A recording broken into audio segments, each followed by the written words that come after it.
That was crazy.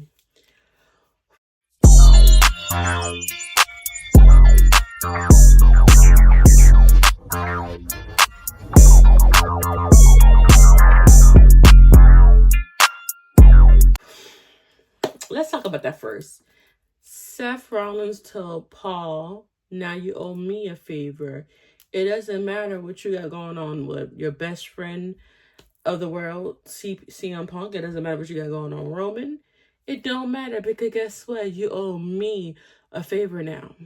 So now the only thing I'm thinking about is Paul, like saying, "Oh no, you're not." You know when Roman comes, I just know that, but I just feel like he's not going to be like, "Oh, I'm gonna turn on you for that."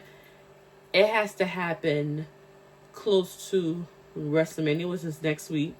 That's when I feel that Paul's going to turn on both of them and go with Seth Rollins, or he might help CM Punk. That's what I'm thinking, because I mean he can work for both. There's nothing wrong working for both.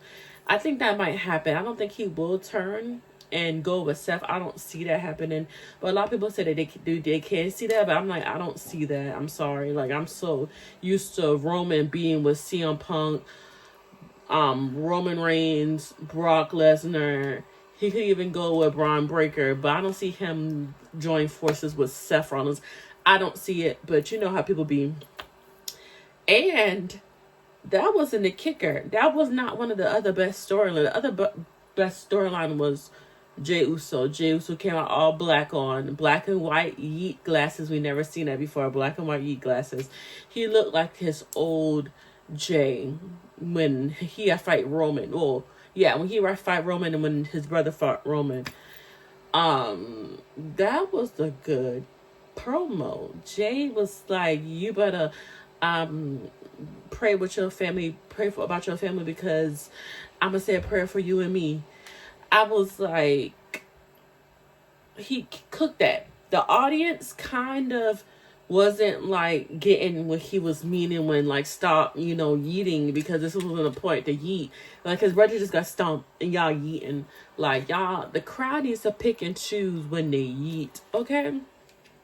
But that was a pretty good promo. Those are the best two promos tonight. Like, I was not kidding.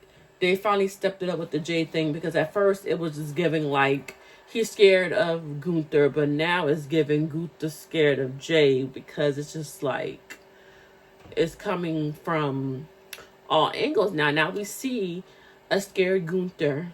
We see it. I was at the hospital with my brother. He had to get 15 stitches.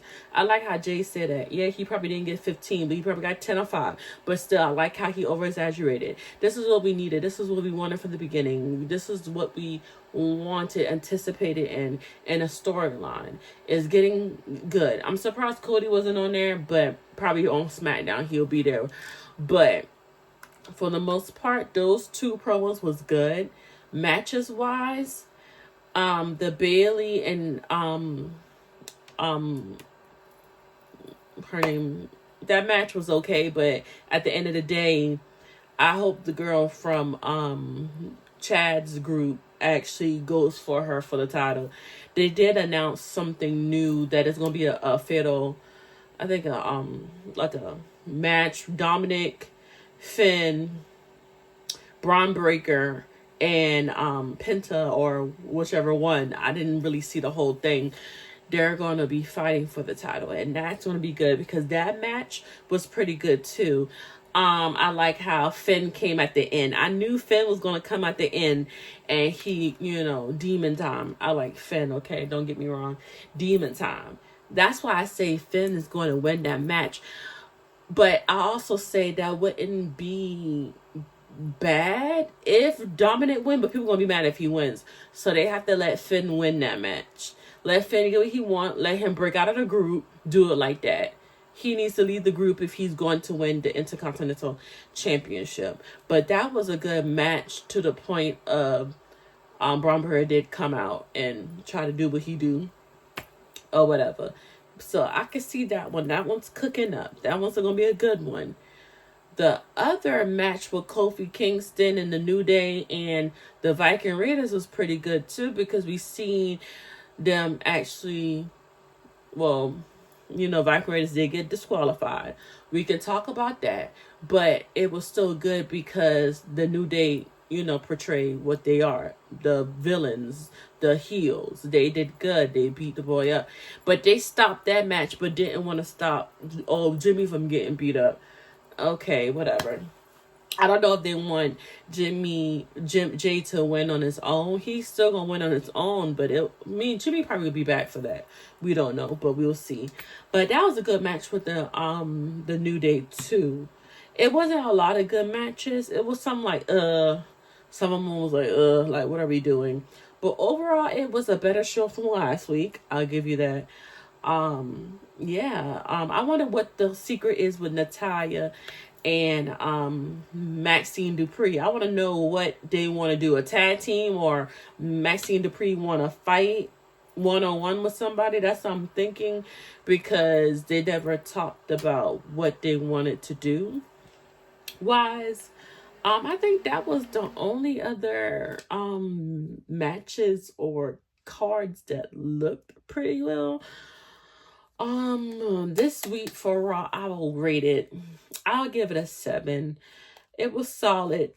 The promos were a little bit longer. That I kind of like that, because we needed longer promos for the storylines for WrestleMania, because we really wasn't getting anything. So I'm kind of happy they added another match, and I think they're going to add Valkyria versus girl with the from the Chad Gable group. I think they're going to add that one. I don't think they're going to do United States, but I know they're going to do Intercontinental.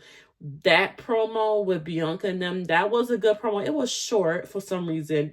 I love Bianca outfit. The front, the back, I don't know what was going on with that. But Io is mad, as she should, because they're overlooking her. That's why I said Io might still win the title regardless. I think she still want to keep the title, because Rhea and Bianca is so worried about themselves. They're not worried about Io. They're not looking at Io. I kind of like that storyline too. Y'all didn't have to add Rhea back in it. Y'all keep talking about Charlotte Flair and all these titles and stuff like that, but y'all still adding Rhea back into the same mix, back into the same title, getting the title over and over again. She already had it 3 times last year. Like, cool it, okay? She's another Becky Lynch. Get out my face with that.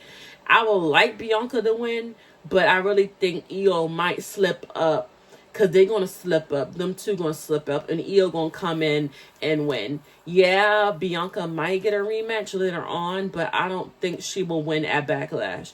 But if she do win, I'll be happy. If she don't, it's cool. But she don't really need to lose on WrestleMania, because she has a WrestleMania streak. She do not need to lose. So that's why I'm thinking they might just give it to Bianca because of her streak at WrestleMania. Now, SummerSlam streak, that's something different. But WrestleMania, she needs to win. We'll see. But yeah, that promo was kind of short. But it was still a good promo, but it was really short. So it was the life of the storylines this week. We'll see next week what happens. But I will give this Monday Night Raw a 7. Comment down below and vote on your rating for this week. Mine's a 7. And comment down your favorite match, because I don't really have a favorite match. But comment down below you guys' favorite matches. And I'll see you guys in my next video. Hopefully by Friday we will have a whole match card up at least, so we could go through the match cards. Hopefully, we'll see.